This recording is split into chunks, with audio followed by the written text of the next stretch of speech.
Hello there, and welcome to part 2 of using trigonometry.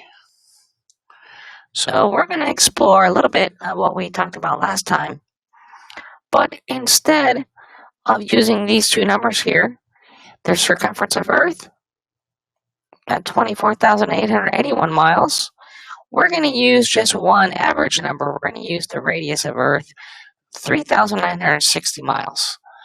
And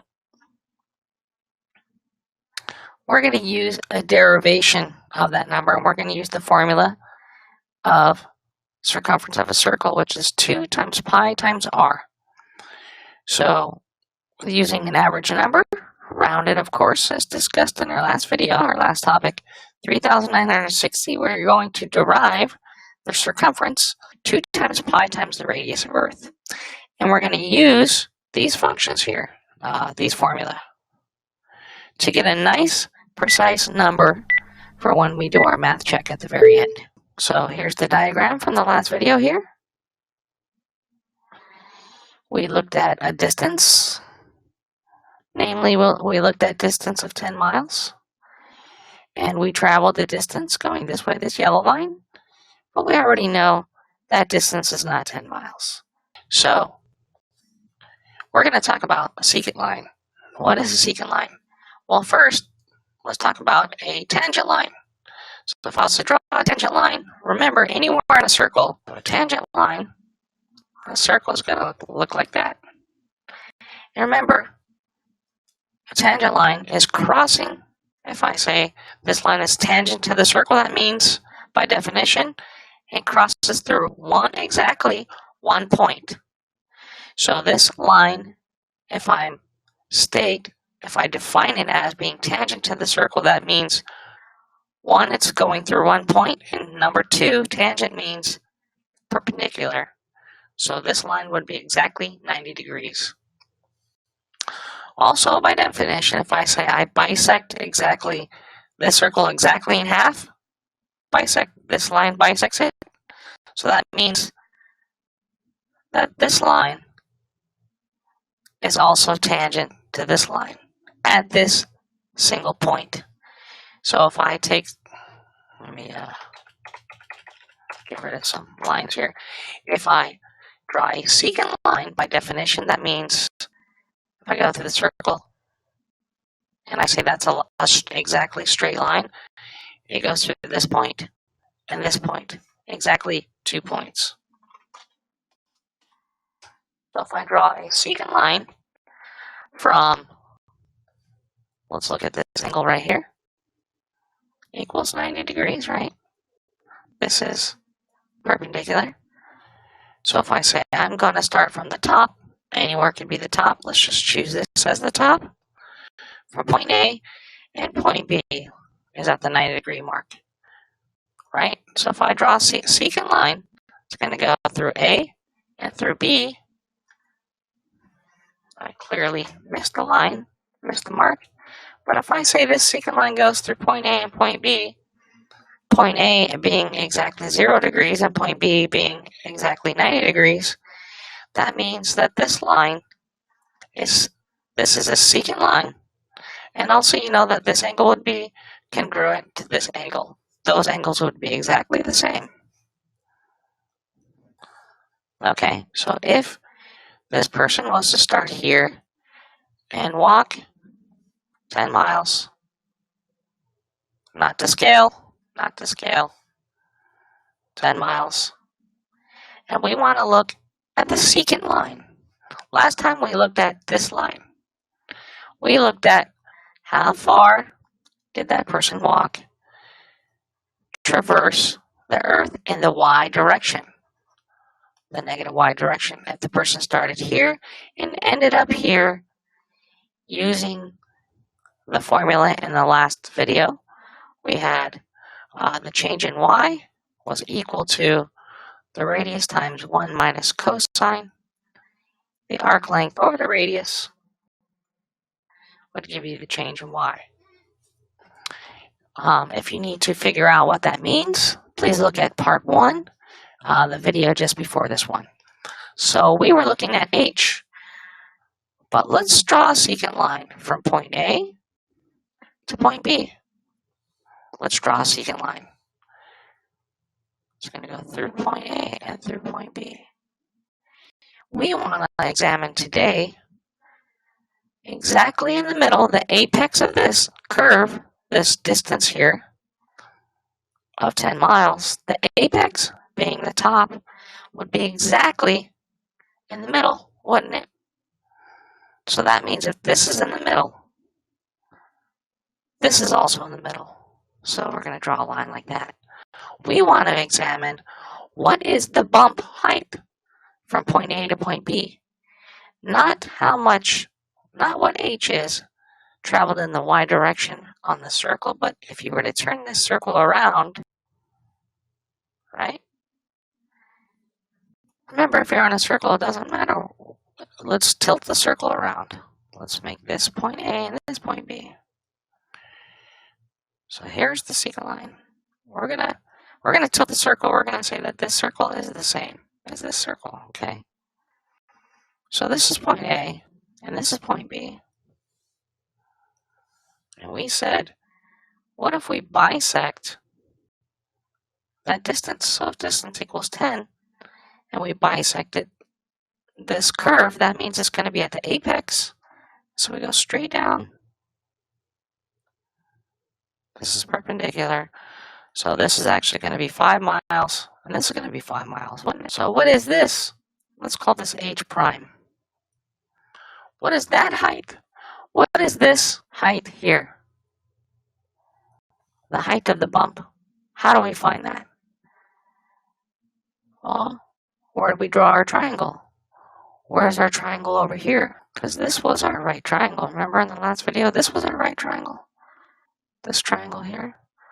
This was the triangle that we used to use that change in y, to use this.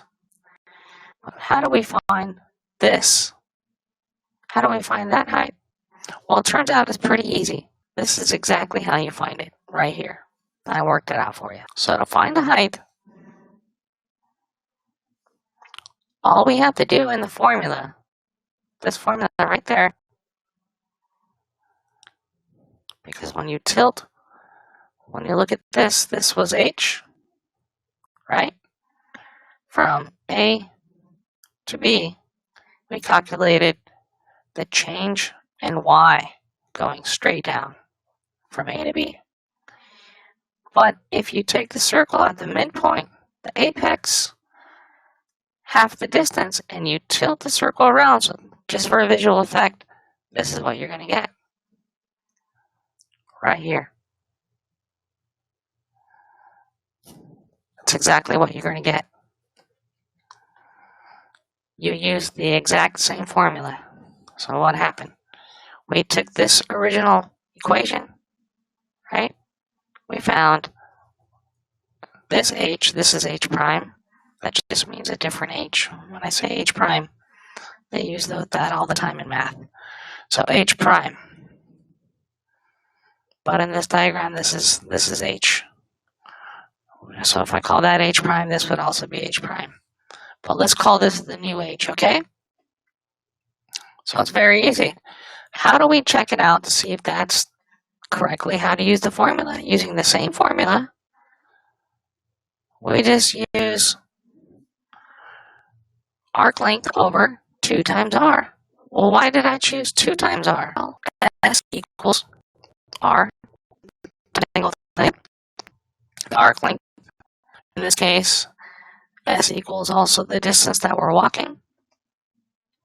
But we said, wait, what if the distance is over 2? So distance over 2 equals radius times angle theta. Well, let's get distance back. Distance equals 2r theta. Okay. But we just want the angle. Well, let's solve for the angle. So the angle, theta, equals distance over 2r.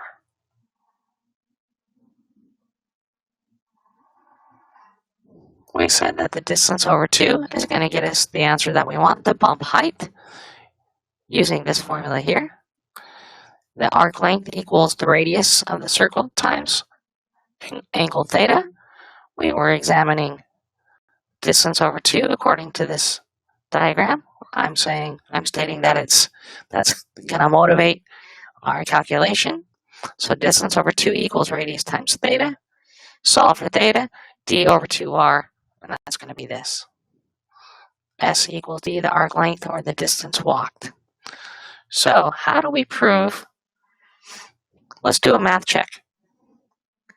If we walk from point A to point B, that's going to be the perfect math check, isn't it? You're going to go all the way around, halfway around. So the circumference divided by 2, we're going to go halfway around the Earth. And we're going to get this h prime, this new h, right? What is the height going to be? Well, let's see if this formula really works. What I'm talking about here. It should be the radius, right? So I preset, and I'll just show you right here really quick. I preset. So let's preset the calculator. 3960. We're going to put that into the variable r. And remember, we're going to use the formula 2 times pi times r. And we're going to say that is the variable c for circumference. We're going to get that decimal. And we're going to say the distance, circumference, over 2. We're going to go halfway around the Earth. We're going to store that into distance. So halfway around the Earth would be 12,440.70691 ... miles, correct? So if we were to travel halfway around the Earth, what would h prime be? What would be the bump height? The height that's disturbing the view of the viewer. What is that height? So let's use the formula. R times quantity, 1 minus cosine of the distance, which is d divided by, and we have to be careful because calculators perform equations or formula from left to right. So we have to make sure we put this in parentheses so that way this gets performed first. 2r, twice the radius. And I got 1, 2, 3. So I need 1, 2, 3 parentheses. Did the formula work? I think so. The person walks from A to B over here. From A to B, halfway around the Earth, the bump height would be the radius. So there was the proof that this formula works. If someone walks 10 miles, what is the height here? We used this formula. Let's plug in 10 into D, and let's use the formula. So if a person traverses the Earth 10 miles, this little bump height, h prime, is going to be bump height, h prime. This bump height is going to be 0.00315 miles. We want feet, so we're going to multiply this by 5 to 80 feet per 1 mile. So that way we can cancel miles and keep feet. We're going to take that, enter by 5280. And that equals 16.7 feet. So the bump height, that's how you would calculate a distance of 10 miles traversing around the Earth. The curvature, the bump that's going to impede your view is going to be 16.7 feet. So let's just look at that. Let's just pause for a minute. If you walk 10 miles, we're not going to use 8 inches per mile squared to find out the distance over the curve. That's the distance into the circle. If we want to see the impedance, we're talking about impeding the view, right? It's going to be this line right there. Halfway around your distance walking, you're going to find this height exactly the way we just did it. And there you go. Now you have the formula to calculate the distance in the y direction and also the distance of the height of the secant line.